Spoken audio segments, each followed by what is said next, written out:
100% रोखाखा बेहाय जोंनिल' बाथ्रा नङा बिभिन्न स्तरनि बिभिन्न जाति जनगोष्ठीनि मानसिफ्रा दिनै बिपिएफ राजनिति दोलोखौ फिन खेबसे फैगौ 2025आव सरकार लाबोफिननांगौनि सार्थआव आरो बे बिटिसिनि सिक्सुरखौ बासायनांगौनि सार्थआव बिटिसिखौ बासायनांगौनि सार्थआव नैबे 2025नि जे एमपि 26नि जे एमपि बेवहाय देरहानानै लान्ट्रि फैबाय थागोन मोननै जे इलेक्सन बिटिसिनि इलेक्सन आरो एमएलए इलेक्सनावबो देरहानानै फिन खेबसे बिपिएफ राजनिति दोलोनि मुरब्बी मानगोनां हाग्रामा महिलारि सारखौ सिटनि गादियाव बसायफिननो दानिफ्रायनो साखाफारा जाबाय। खुलुमबाय। दिनैनि दिनाव जोङो बिटिसि बासि रायजो हिसाबै गिबि गिबि साफ्रोमखौबो बिभिन्न जाति जनगोष्ठीनि मानसिफोरखौ जोङो धन्यबाद होनांगोन। जोङो बिपिएफ राजनिति दोलो हिसाबै फैगौ 4 तारिख नै गाबोन सानसेनि उनावहायनो दरं उदालगुरि आरो क'क्राझार समस्तियाव बिपिएफ राजनिति दोलोनि जे बिजाथि बे देरहागोन देरहानाया निर्घात। ओंखायनो आङो सिगां जोंनि बे ओनसोलनि बिटिसि बासि रायजो राजाफोरखौ आरो फिन खेबसेबाव आंनि गोरबोनिफ्राय बिथांमोनखौ आङो धन्यबाद जासिगोन। बिथांमोना जोंनि केन्डिडेटखौ सहाय खालामदों होननानै जों मिथिबाय बा सहाय खालामदों। देरहागोन 100% देरहागोन। बे 4 तारिखनि जेब्ला बाक्सुआ खेङो होमबानो जोङो बेखौल' बाखि होननानै जों दिनै साननो हायो।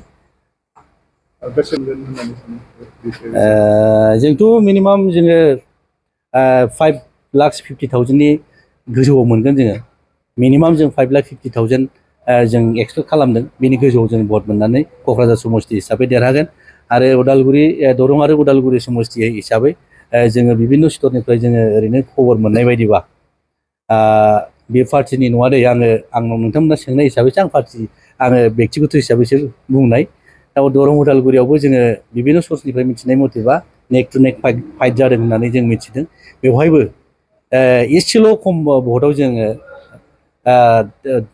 देरहानो हागौ आरो नङाबा जों एसेल' खमाव जों जेननो हागौ होननानै जों बिदि धारना खालामनानै दिनैनि दिनाव दं। आरो जोङो दिनैबो गाराखै दरं उदालगुरि समस्ति हिसाबै बेवहायबो जोङो जोंनि बिजाथि मानगोनां दुर्गा दास बर' बिथाङा देरहागोन जों बेखौ आसा खालामनानै दंबाय थायो। क'क्राझाराथ' 100% रोखाखा बेहाय जोंनिल' बाथ्रा नङा बिभिन्न स्तरनि बिभिन्न जाति जनगोष्ठीनि मानसिफ्रा दिनै बिपिएफ राजनिति दोलोखौ फिन खेबसे फैगौ 2025आव सरकार लाबोफिननांगौनि सार्थआव आरो बे बिटिसिनि सिक्सुरखौ बासायनांगौनि सार्थआव बिटिसिखौ बासायनांगौनि सार्थआव नैबे 2025नि जे एमपि 26नि जे एमपि बेवहाय देरहानानै लान्ट्रि फैबाय थागोन मोननै जे इलेक्सन बिटिसिनि इलेक्सन आरो एमएलए इलेक्सनावबो देरहानानै फिन खेबसे बिपिएफ राजनिति दोलोनि मुरब्बी मानगोनां हाग्रामा महिलारि सारखौ सिटनि गादियाव बसायफिननो दानिफ्रायनो साखाफारा जाबाय। ओंखायनो क'क्राझार समस्ति हिसाबै जों 100% देरहानाया एकदम रोखा आरोखि।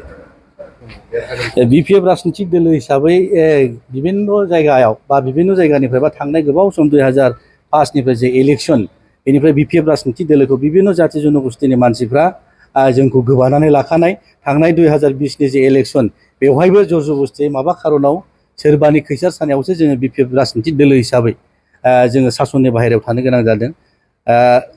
एबारबो हाजार इउपिपिएलनि नेता बा बिजेपिनि दैदेनगिरि बिथांमोना जोंनि बे ओनसोलाव बिराद गिदिर नेताफ्रा बेवहाय केम्पिं खालामफैबाबो बे ओनसोलनि रायजो राजाफ्रा बिथांमोनखौ आखुवालि खालामनानै लायाखै। मानोना इउपिपिएल बिजेपि आरो जिएसपि बे बोसोरथामनि जे सासन खालामनाय बेवहाय बे ओनसोलनि रायजो राजाफ्रा गासिबो बुजिजोब्बाय। बिथांमोना बे ओनसोलनि मोजांनि थाखाय बिटिसिनि मोजांनि थाखाय बे ओनसोलनि रायजो राजाफोरनि थाखाय बे ओनसोलनि जाति जनगोष्ठीफोरखौ सुराक्षित लाखिनांगौनि थाखाय बिथांमोना कमप्लिटलि फेलियर जादों। ओंखायनो थांनाय जे एमपिनि इलेक्सन बिसायख'थि बेवहाय बिभिन्न जाति जनगोष्ठीनि मानसिफ्रा दोलै जोंनि बिपिएफ राजनिति दोलोआव भट होदों होननानै जों रायजो राजानिफ्राय फिडबेक मोनदों। ओंखायनो क'क्राझार समस्ति हिसाबै जों देरहागोना एकदम रोखा आरोखि। गोजोनथाव खौरां क'क्राझार सहरनि जेडि र'डजों नांजाबनाय गोजोनपुरि रयेल एनफिल्ड श'रुमनि गोजौआव थानाय सेन्ट्रेल भारत सेबक समाजजों गनायथि होजानाय आइएफआ बिएम इनस्टिट्युट अफ पेरामेडिक्सआ नोंथांमोननो लानानै फैदों देहा जोथोन लाखिनायनि माखासे आयदा। लोगोसे 2024-25 मायथाइनि मुं थिसननाया सोलिगासिनो दं आरो फैगौ जोबथा जुन दानसिम मुं थिसननाया सोलिबाय थागोन। 12 एबा ओइचएसनि उथ्रिसारनाय बिजाथि एबा फरायसाफोरा बे पेरामेडिक्सआव गावारि सोलोंथाइखौ लानो हागोन।